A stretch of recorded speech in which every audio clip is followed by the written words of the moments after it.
বৃহস্পতিবার পবিত্র রাতে কেউ যদি এই দোয়াটি 100 বার পরে কোনো দিন পৃথিবীর কোনো মানুষের কাছে তার হাত পাততে হবে না। পৃথিবীর সব কিছু তার পায়ের নিচে আল্লাহ হাজির করে দিবেন। দারিদ্রতা থেকে মুক্তি দান করবেন, বিপদ আপদ থেকে মুক্তি দান করবেন, তার সম্মানকে সুউচ্চতা দান করবেন, অসুস্থতা থেকে দূরে রাখবেন। আল্লাহর অশেষ দয়া ও রহম তাকে দান করে দিবেন। সুবহানাল্লাহ। বৃহস্পতিবার রাত এটি গুরুত্বপূর্ণ রাত।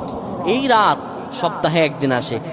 আরবিতে রাত আগে আসে, দিন পরে আসে। সুতরাং বৃহস্পতিবারের যে দিন গিয়ে রাত, এটি বৃহস্পতিবার রাত নয়, এটি শুক্রবারের রাত, এটি জুমাবারের রাত, এটি দোয়া কবুলের রাত, আল্লাহর কাছাকাছি হওয়ার রাত। সুবহানাল্লাহ। এই বৃহস্পতিবার রাত আল্লাহ তাআলা বান্দার দোয়া কবুল করেন। কেউ যদি বৃহস্পতিবার রাতে ঈশা নামাজের পরে পবিত্র হয়ে ইয়া হাইয়ু ইয়া হাইয়ু ইয়া হাইয়ু ইয়া রফিয়ু ইয়া রফিয়ু ইয়া রফিয়ু এই দোয়াগুলো পড়তে পারে 100 বার, আল্লাহ রাব্বুল আলামিন তার